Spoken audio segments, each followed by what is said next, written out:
Oh, hello. We're live. Hi, everybody. Thank you for bearing with us for the past few minutes. We just wanted to make sure that cameras and mics were all set up. A few of us were jumping from call to call. I am Jeremy Bloom. I am the founder, chief mentor of OhHello.io, which launches next week. Woo! Thank you, Sarah. Thank you. Thank you, Trace. Thank you, Patrick. With us today, we have Trace Rutland, Patrick Ryder, and Sarah Sitz. I'm going to have each of you introduce yourself in about a moment, but the reason for why we're doing this is all four of us are in MarTech, AdTech, media, software. We all have different backgrounds, but what is obviously one of the hottest topics in our ecosystem, retail media. There's retail media madness. And so when each of us was talking independently over the past few weeks, different conversations about retail and retail media came up during that dialogue. And so what I thought would be beneficial is getting three legends within our ecosystem to talk and to opine and to converse and have a dialogue with our OhHello community. So our OhHello community, we've got a bunch of viewers right now that are going to be asking questions, but I'm going to shut up for a second and I'm going to go and ask Trace to kindly introduce herself.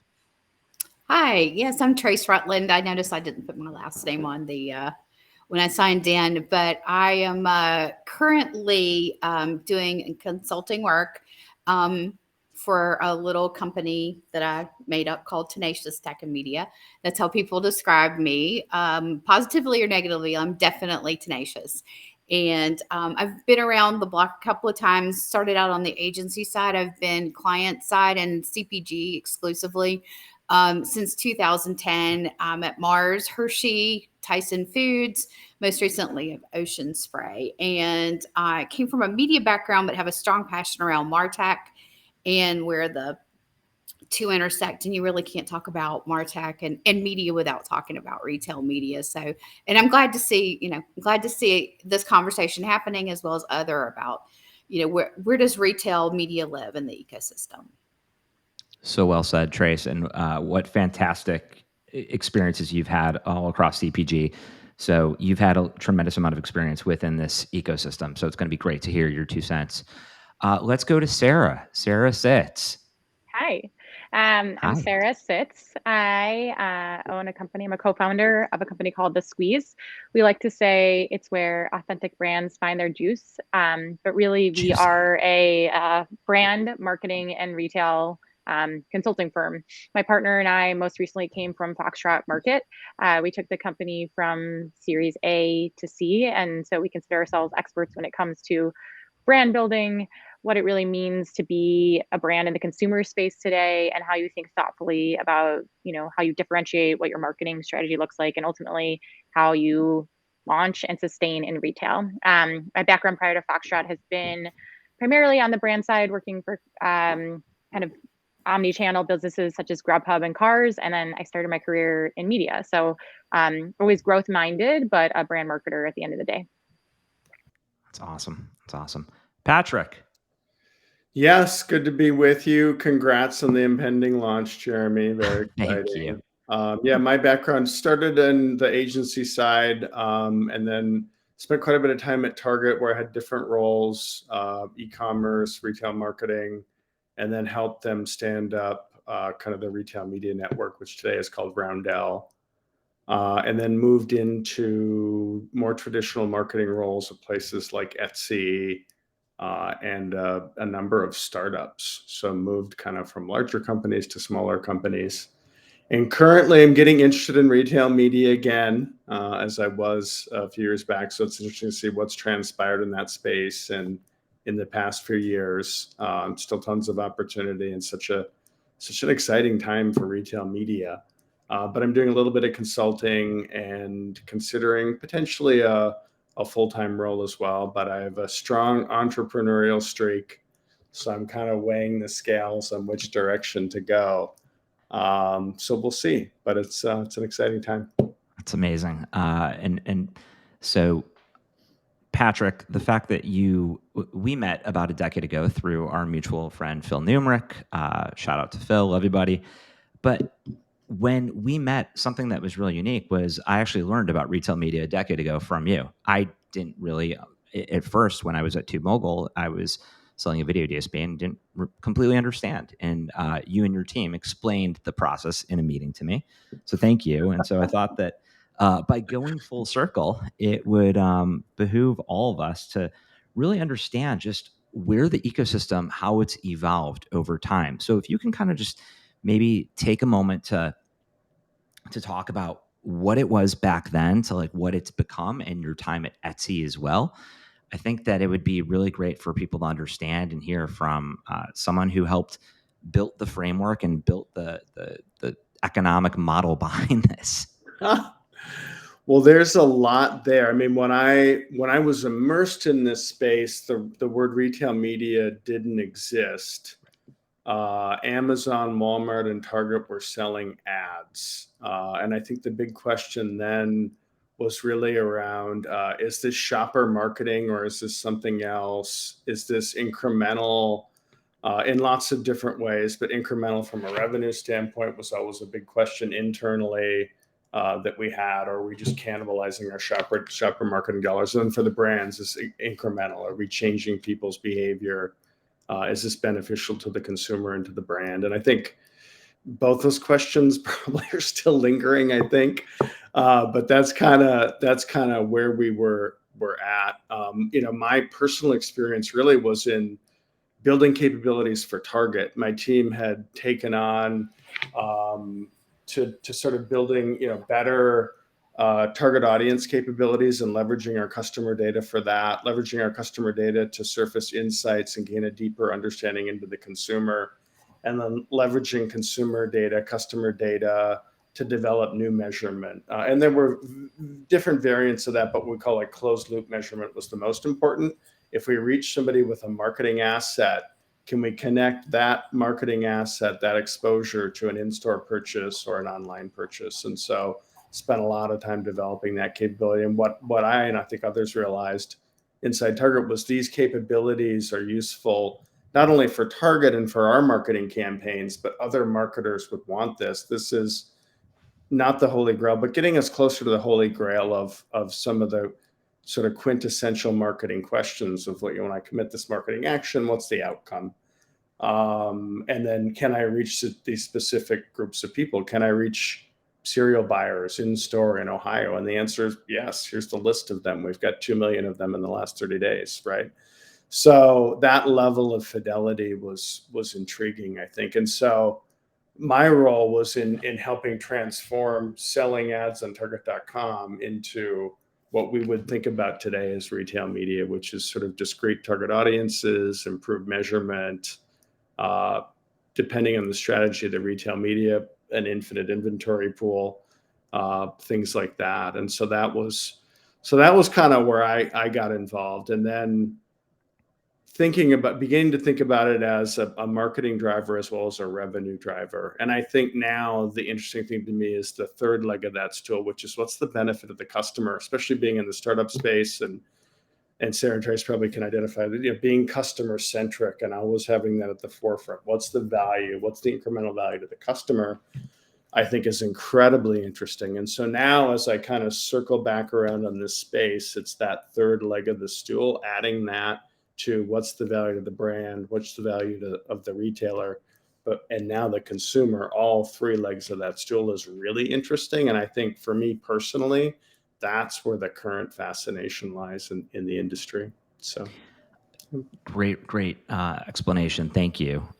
Trace, why don't you talk a bit about being on the marketer side, on the media side, on the advertising side, representing for a decade plus top tier brands like Mars, like Hershey's, Tyson, Ocean Spray, putting all of those brands in front of the consumer and using retail media back then and how it's been evolving. Sure. And actually, Patrick hit on a couple of things. So I think one of the things that advertisers face at this point, especially in CPG, is the fact that shopper versus retail, because they are different, but they do intersect.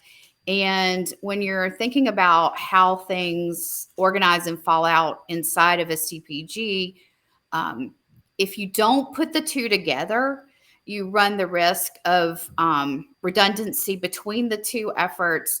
And then even when you get to budget, there becomes some discrepancy and some confusion from senior management. So one of the things that I've done in the past is really work to pull those two together from a standpoint of an organization, not necessarily from a standpoint of functionality, because they cross over and function similarly in some ways and are very different in others. So I think, and especially in the olden days when it was first becoming a thing, I think now there's certainly more delineation between the two, but I think early on it felt very similar.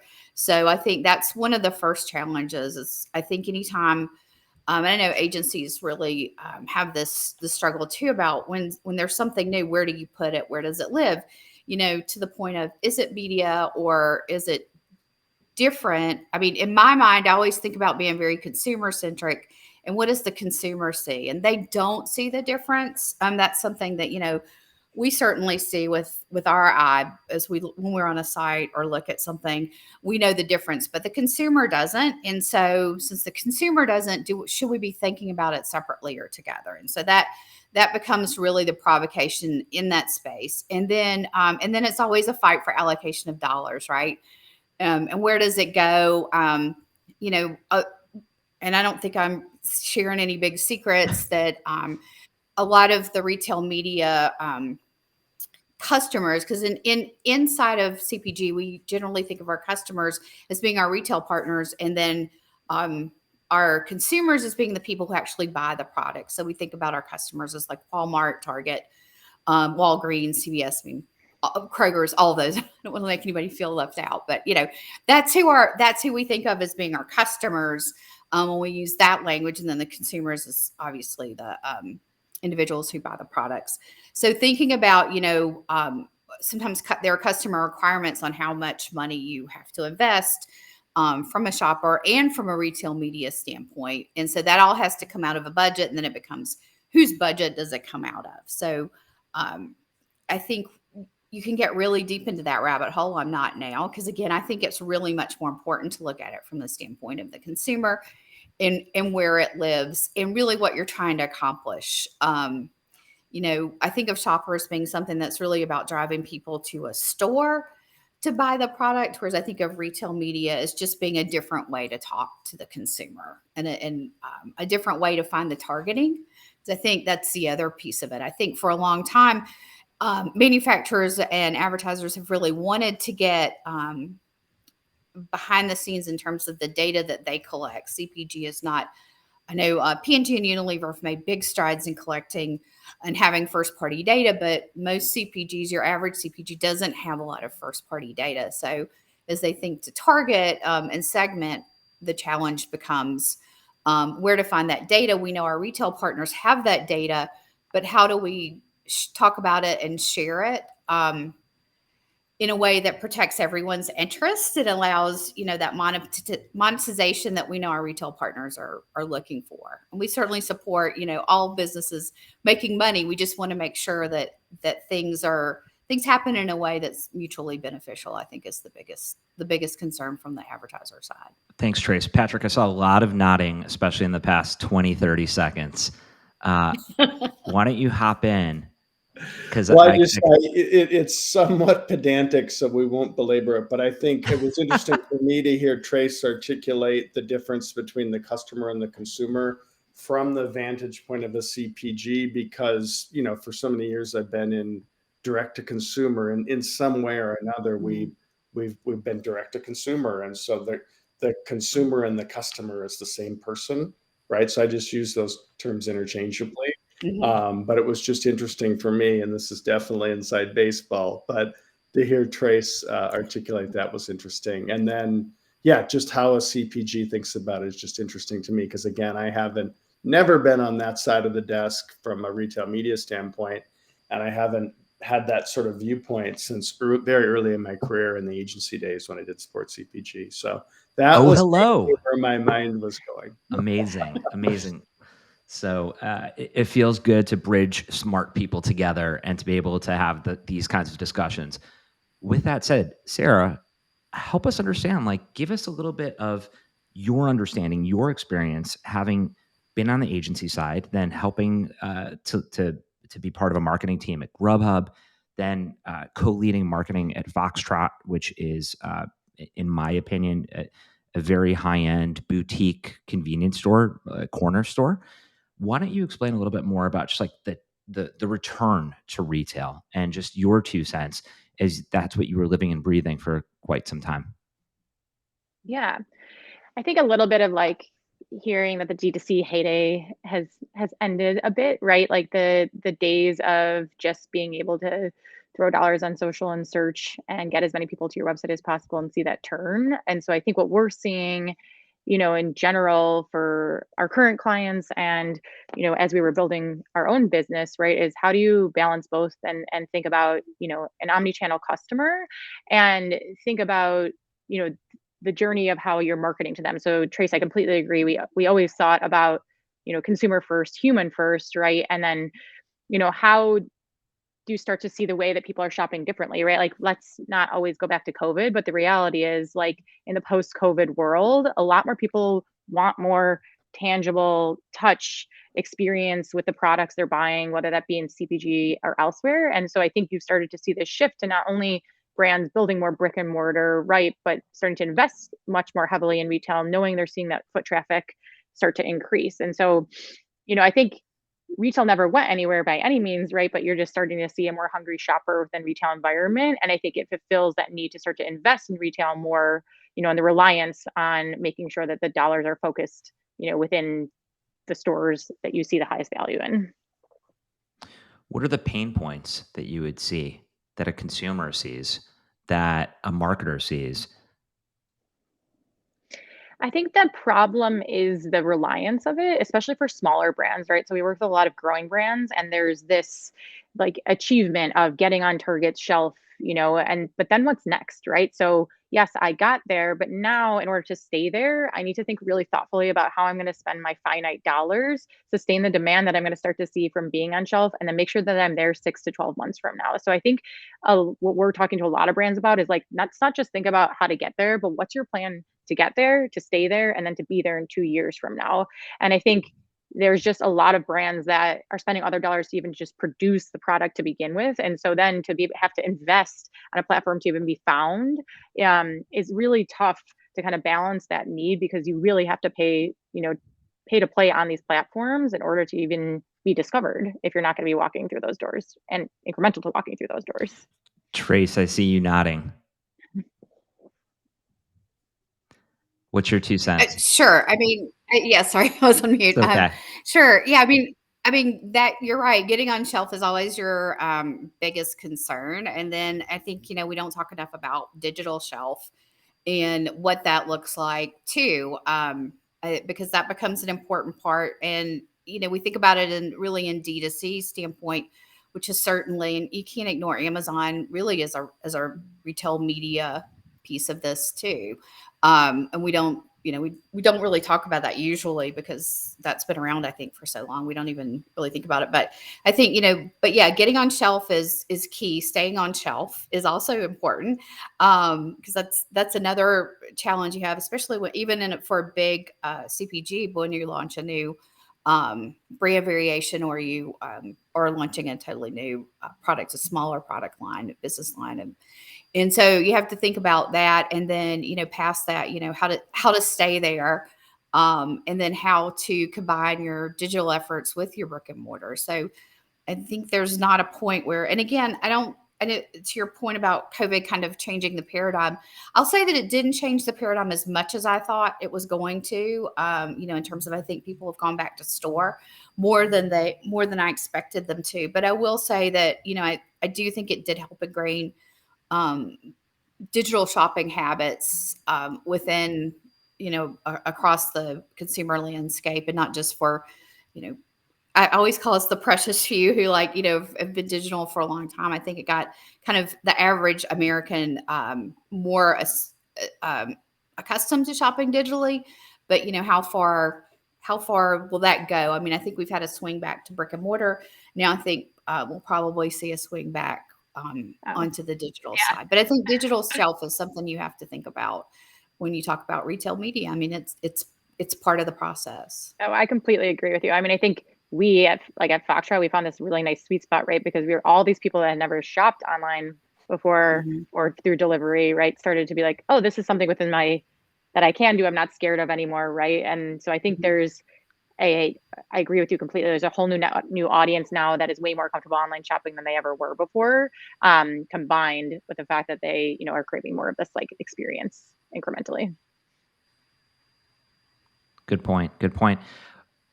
In your experience, Sarah, just because you had worked with obviously some smaller up-and-coming local boutique kind of brands, direct-to-consumer brands, along with larger brands as well.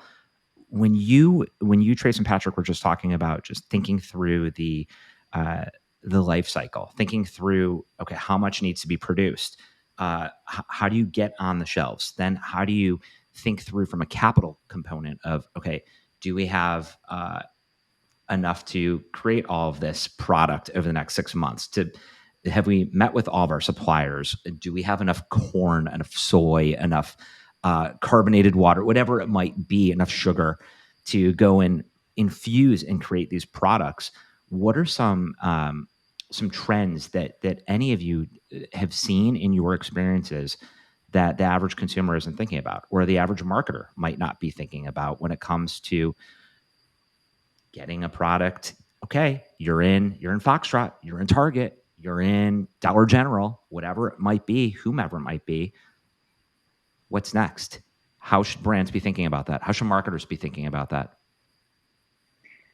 I can answer that. I mean, I think more on the upfront, to be honest, the way that we're working with a lot of our clients is like really isolating like your white space, right? There are so many brands that are being produced that are like a net new idea that are hungry within categories. And I think we're really trying to help brands focus on brand first, right? So what do you stand for? What are you trying to achieve? Where's the white space and the consumer opportunity? And really, really nail that consumer down and then start to build out your retail strategy accordingly, right? I think a lot of brands, as they're building fundamentally are like, get me to Whole Foods, right? And we're like, well, what's your like dovetail approach to how you get there, right? Like, how are you being discovered within independent retailers first, and then how do you expand versus running? And so I think we're trying to do a lot more work in the upfront with clients on, let's really make sure you know who you are, who are you going after, and where's the biggest opportunity? Because like, this is super simplistic. We do so much teacher work because like, where are you within the curve within your category,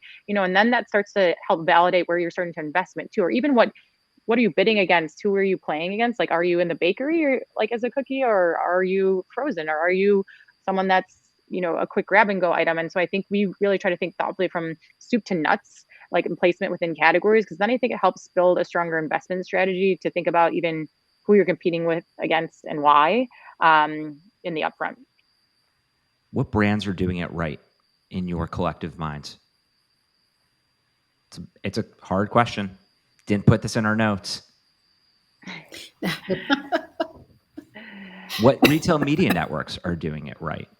Who's doing something unique? Like, let's think about, if we can't, maybe we can organically get back to the brand question. But when we look at Instacart IPOing yesterday, and we see all the traction that took place, and we see all of the news, and we see, okay, this potentially is going to open the doors for a lot more tech companies to IPO and a lot more brands to jump into the marketplace. Talk through your 2 cents, perhaps, on what's taking place in the ecosystem in terms of just as a retail media network like Instacart, when they're able to, it took them over a decade to get to where they are, but it's obviously a big deal when they're able to go into the public markets. Patrick, you've had amazing experiences both at Target and Etsy, working at 2 publicly traded companies. Trace, you've worked at publicly traded companies and private companies. Would love to just have you guys opine on that. I think there's that was a lot to unpack. I'm going to You pick pick and out choose. I'm throwing anything at you, and you pick what you want to cover. Well, I think, relative to brands and retail media sort of enterprises, you have to add value, right? And that when you're good at adding value and you can do that over long periods of time, you're generally going to win. And let's call that like product, right? You've got a great product.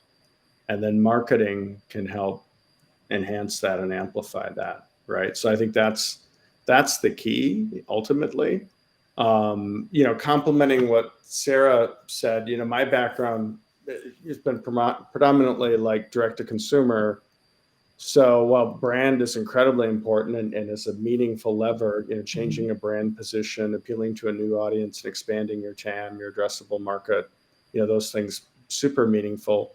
Tactically, we typically start with a forecast and then pair actions up against that forecast on a timeline, and that's kind of how we operate. And that's like growth or growth marketing. So that's sort of a different answer to the first question, or the previous question about like, what's the way in? How do you plan and forecast? And so we typically start. My experience typically starting with the outcome, the revenue, profitability goals. If it's a digital business, traffic, conversion rate, order value, orders, all those things, all very metric driven, outcome oriented. So the outcome is where you begin. And then you work backward, you assess your optionality. What are the things that we could do? What's the level of effort? How do those things fit in a time scale? And you produce a plan. So I think it's a different way of doing it maybe than a strict like retail view, which makes sense. It should be different. And I think they complement each other. But I think that the common thing here is the outcome and the value. If you're not adding value, then it's going to be problematic. And so that to me is the kind of where everything comes together is, do you have a really strong value prop? And for retail media, I think it's that value prop to the retail entity, the brand, and the consumer. And it's that intersection or overlap that I think will fuel a lot of the innovation moving forward. Such a great point about the value. When you think about how congested and saturated the space is getting with all the different retail media networks, all the different options, as a marketer, you have hundreds, if not thousands, of different options of where you want to spend your money, what forms of media you want to use. And when all of these different brick and mortar companies are developing retail media networks. Tongue tie. Yeah, you knew where I was going. Thank you. As more and more retail media networks are ascending and popping up, is it just too much? Is it becoming too complicated? Like, what are your thoughts? Well, I think from the consumer standpoint, they probably have standbys that they're, in terms of retailers and behaviors like, Instacart versus, some local service. And then there's like, the immediate ones who've not done so well. Like I think GoPuff is struggling, but I know, Uber's tried to launch something similar to Instacart, Grubhub, I think too, wants to deliver, packaged, versus restaurant food, things from like 7-Eleven and CVS and those types of things. So I think on our end, it's very fragmented. On the consumer's end, I think it's more, kind of their habits and learned behaviors. I think something to think about too, in this, the startup versus, more established brands and more traditional companies. I think it's a time when brands more important than ever in certain categories. I mean, we've seen how disruptive the mattress category's been, right? Which is very different than CPG. But at the same time, I think when you're going online to search for something like a good example is when you go on Instacart, you can put in a product or a brand and a product, so like, a good example would be like, you could put in chocolate candy or Easter candy or, whatever event candy you want, or you can put in, Snickers or Reese's or, Peeps. Right. So, and when you do that, it gives you all the retailers that sell that particular product. So you can do some, price comparison and, SKU comparison in terms of, how big of a bag of Peeps do you really need or whatever, So, so I think branding's more important than ever, to talk about brands versus startups. I think startups, when they have a very unique proposition, I think they win. I think brands win when it's more of a pantry item. It's easier because, and I think, and I actually looked into this when we were investigating at Tyson audio ordering, through like an Alexa or through Google. That hasn't taken off. I'm not surprised, but just, in terms of investigating, you kind of realize that even if you're typing in, you can either type in toilet paper or you can type in Charmin, and you're going to get a very different result. So I think from a brand standpoint, being branded certainly is an advantage and is something that needs to be thought about a lot more inside of the whole digital shopping experience. I do think, you thinking about and to kind of like pivot a little bit. Yeah. So there's that part of it. And then I think there's also the part, the retail media network and using it for targeting. Because again, CPGs and a lot of other and certainly smaller brands don't have that first party data, and looking to a retail media network to help find those segments, especially for, less common or less commoditized types of products. So, finding, a good example with Tyson is, chicken is a pretty broad search term, right? But like Tyson has dino nuggets. And if you have small kids, what those are. Then that's a very specific term. So you don't want someone to search for chicken nuggets. You want them to search for dino nuggets. And how do you train the consumer to do that? Isn't just through pure play and branding, but it's also through your retail experience, your retail networks. You want to show up when they're purchasing as much as dino nuggets, as much as when you show up for just chicken. So I think there's a lot of challenges. It's a really exciting time. I think there's a lot of, and to your point, there's so much out there in terms of retail media networks. Everybody, spring up. Delta, I think, Delta announced I think maybe even 6 months or a year ago that they're launching, which I think makes a lot of sense because of the data that they have and their ability to target and, just kind of figuring out what makes sense there. Yeah. United Airlines has just launched their retail media network. The list goes on and on and on. Love just what you hit on, Trace. Sarah, from your experience, like, how can brands differentiate in order to like really make that kind of impact when different brands are commoditized? So, Trace, you mentioned Peeps. There are very few products that are like Peeps. They're incredibly seasonal. They are the texture, the branding, the colors, everything that comes with it. But if Sarah, from your experience, and as you for the Squeeze, for your consultancy, for your practice, when you're dealing with different marketers, like what kind of advice or guidance do you tell them just to be able to differentiate themselves from going to the macro brands that we inherently have seen and have known about for so long? Yeah, I'll answer that in a couple different ways because I think the reality is not only are startups today or brands competing against each other, but they're also competing against the retailers themselves, right? So there's this massive shift to private label.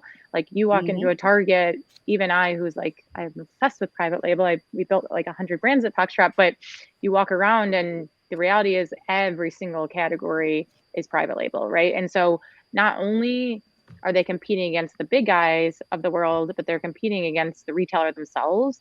And so it is so important that you are consistent in what you stand for and what you believe in and what you're trying to solve for at the end of the day, right? I think to answer your other question about brands that I think are doing it well, at least on the growing brand sides, like both, I think like Poppy and Olipop right now are in this like competitive category ownership, and they're both getting super innovative in their approach to their investment within both the physical retail as well as digital. And I think they do it really well because they have evolved their brand over time. So they're not the same brands they were like in their beginnings, but now that they've landed on, their value prop, they're hitting it over and over and over again, no matter where you see them, what channel it is. And then they're tripling their investment in places that make sense to them, whether that's, TikTok or within, a retail landscape. And so I think another brand too, I fangirl a lot for Dough. Sabina's done an amazing job of like cracking within a category, of sweets and a better for you, and really like committing to that value prop. And then, having a brand identity and a voice that they're consistent with no matter what, and being super unapologetic about it.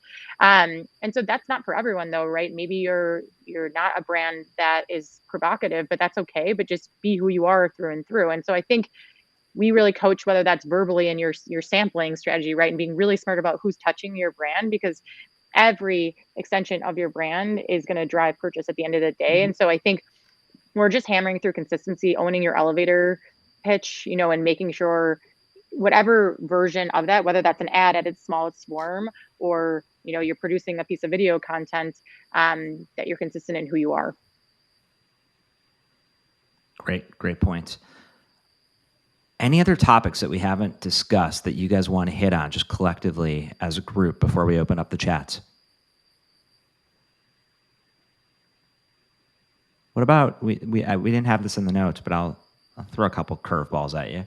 What about when it comes to measurement, when it comes to attribution, when we think about targeting, when we think about audience, and we think about, okay, well, the cookie's going to be going away. We've said it's going to be going away for quite some time, but what are the benefits that the retail media networks have? What are the disadvantages that different brands are going to succumb or overcome? Who wants to tackle these first? I mean, I'm happy to jump on that one because it's a constant problem. And I think, because let's just be upfront, targeting always costs there's an additional layer of cost with targeting. So, and regardless of whether you do it from a programmatic standpoint or with a direct relationship, and then add the layer on of a retail network, because that's sort of somewhere in between, right? So in order to really justify the cost, you have to know that you're going to get that targeting. And I think one of the advantages that maybe retail media networks could bring is verification, right? Because we that kind of an ongoing joke I've always felt about targeting is we all just sort of turn a blind eye to the fact that none of that's auditable or verifiable, that we reached, a man 35 to 54 with 2 kids who lives in, with an income of, 50K. I mean, we just take someone's word for it that we've reached that. But there's no, at that end, on the other end, we know how many impressions we got that we think hit our target. We don't really have any way to verify that, which, I think so we think it works, but do we really know that it's really worked? And I think retail media networks could give us that in some form. I think that's an opportunity for all of them out there, is to actually be able to find some way to prove that they've hit the target. And I think having the targeting, available inside of retail media network is invaluable, because I think because it's so fragmented, that's why we really need that additional targeting segmentation. Because as people, I think we used to talk about the long tail a lot, and I think we've kind of realized the long tail isn't as great as and as powerful or impactful as we had hoped. And so now we're thinking differently in terms of that. So, where are the audiences we're seeking? If they're not on tiny bespoke sites, or like, I always call it Billy Bob's bait and tackle, where are these people? And I think, we can find them inside of those retail media networks. But I think the challenge, when you start talking about attribution and measurement, is, you can provide, even if you provide verifiable results from your retail media network, and pick one, Roundel is fine. Even if Roundel can tell a CPG that they've actually reached that target, being able to find those same people elsewhere outside of that network can't be done. So basically, it's a little bit walled garden on steroids in some ways, because now you have just basically an ecosystem of walled gardens between retail media networks and Meta and Alphabet or Google. So you're just struggling to get data back from a CPG standpoint or from an advertiser standpoint. You're struggling, and you certainly can't follow, even with the best universal ID solution. It's still just it's an approximation, and you hope you're getting it right, and you hope sales go up, and you hope you can attribute sales going up to you getting it, you getting your targeting refined. But I think it's a place where retail media networks, if we could all find a way to exist together. I've even thought about is there a clean room solution that we can where advertisers and retail media can interface? Is that some sort of solution? So, I mean, I'm certainly up for suggestions, because I think it's not a problem that's going to go away. Patrick, thank you, Trace. Yeah, I mean, I think the clean room is a good example of maybe an early stage type solution. I think generally the consensus is that it's high effort, it's cumbersome, but I think it's a good example of cooperation and cooperating on the right things that are mutually beneficial. So I'm when I say there's an opportunity for the three legs of the stool to come together, I think it's a good example of kind of an early effort that we can look at and say that's in that sphere. So exciting things to come out of that. On the walled garden question is interesting, and I think that the consensus seems to be that there's only room for so many walled gardens, and I think that's probably true. What I'm less certain of is does it matter? I mean, Amazon is probably the leader in the space, right? I think most people would say they probably are, and they're a walled garden, and they're probably most likely to stay a walled garden. So is that a bad thing? And I don't know. I think what I feel more strongly about is that what I think the inevitable consolidation will be beneficial. How that comes together, I don't know exactly. I just think Instacart's really interesting in that space, because they're playing across lots of retailers, lots of last mile places where they have transactions. So that's really interesting to me. And there's a lot of unique dynamics there that we'll see how that'll play out, but very interesting. But there's definitely room for aggregators in this space. And I think that's the other side of the consolidation, is the rise of aggregation. And who knows? I mean, that could be these are bad examples because it didn't go well, but in the cable industry, there was Project Canoe back in the day, which was like a consortium that it failed. But could some of these players come together and work together? That's interesting.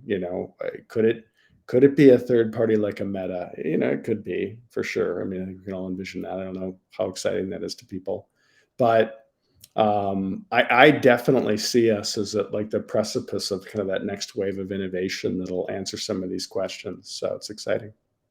We've got a great question here from John Barinello. Overall, do you see RMN's targeting worth the added cost, or what are some of the factors you have seen that demonstrate when it's clear advantage for advertisers? Who wants to take that?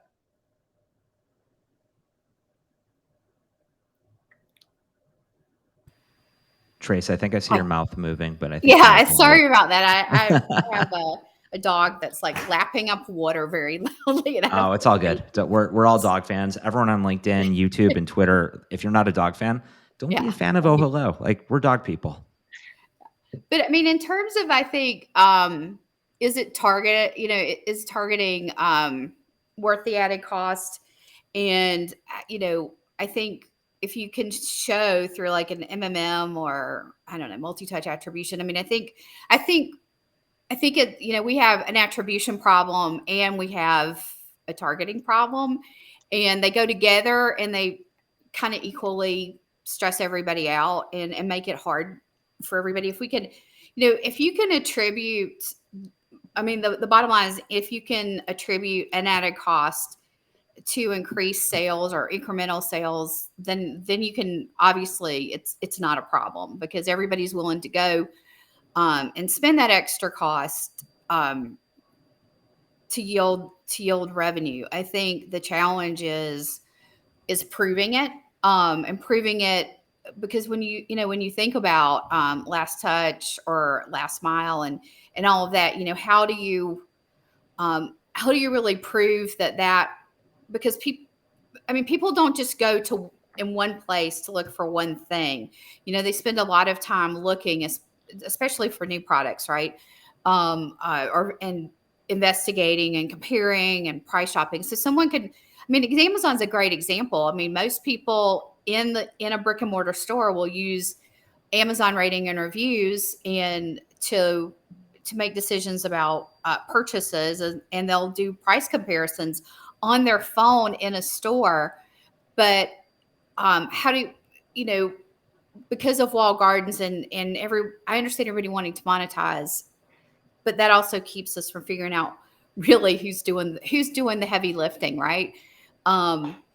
In terms of the decision that the customer made to buy your particular brand. So I've completely not answered your question because I think the problem is we don't have that. But I think if you can demonstrate in some way that link between the additional cost in using a retail media network and purchase, and especially an incremental purchase, because if it's something someone's buying anyway, who cares, right? It's nice to know, but it's not vital. But being able to really prove it through is changing the shopper experience or the dynamic.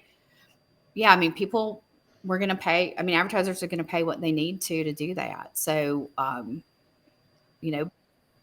And I would just add to that, Trace. I think as long as it's part of a more holistic strategy, right? If you're just going to invest in one, in a retail media network independently, obviously you're not going to necessarily see that return. But I think if it's part of a broader strategy that's combined to your earlier point around your promotional efforts, when you want to start to see more of that uptick, your balance of your evergreen approach and then heavy hitting, I think it's definitely advantageous for people to be investing here. It's just, maybe being a little bit more comfortable with what you're getting back and layering on, incremental working with third-party researchers, incrementally to get more of that closing the loop data that you're looking for. Yeah, and I would answer similarly. I think absolutely it has to connect to a greater strategy. I think the less sexy answer is it depends. I remember there were use cases or examples where advertisers had said, we're done with this micro targeting, and it was because they had gone too far. They had sliced the apple too thin, and they made the right choice to back off from that. But the answer wasn't to not do any of it. I think it was to look back on the strategy and your objectives and see, where does this make sense? Where do we go from here? But I'll end on this point with a success example. We had launched grocery as a new category in Target. And so we started experimenting with shoppers, online shoppers and in-store shoppers, but more importantly, shoppers by category.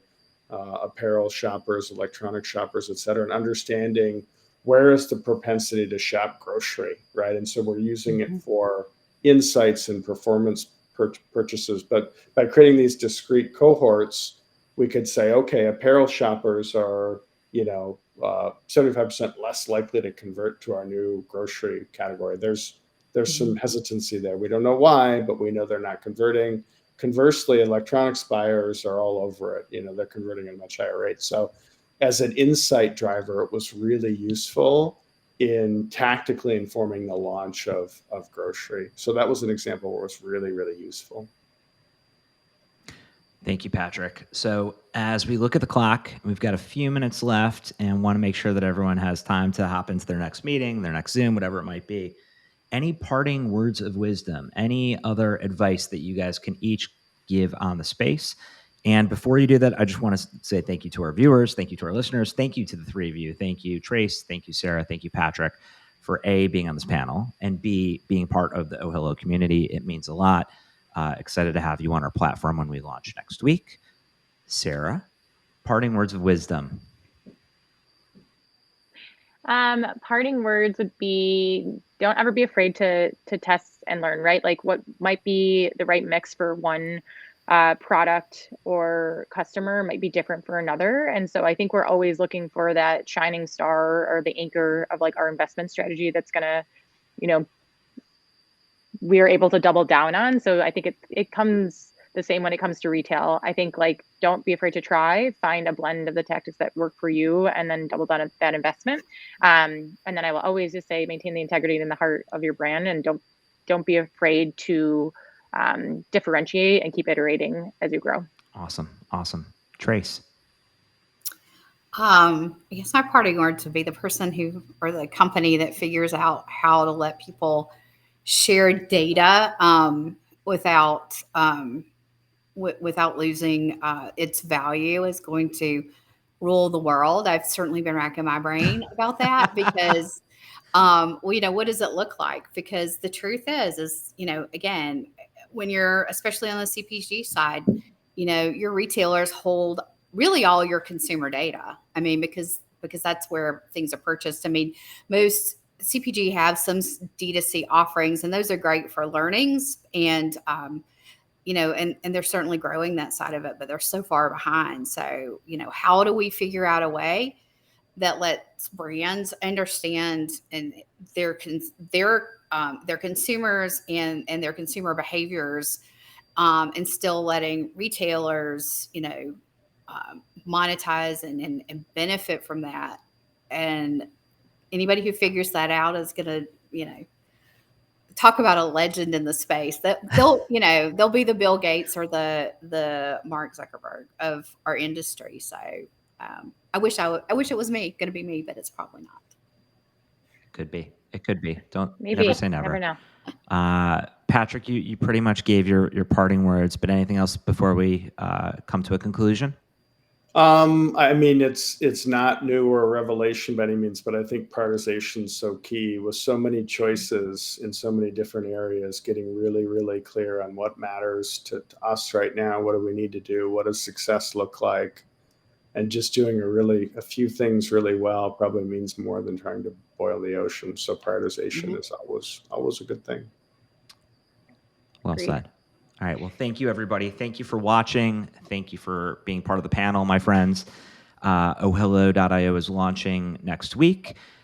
Trace, Patrick, and Sarah are wonderful people, all marketers with great experience. So excited to have them on our platform, where you can find time to book with any of them moving forward starting next week.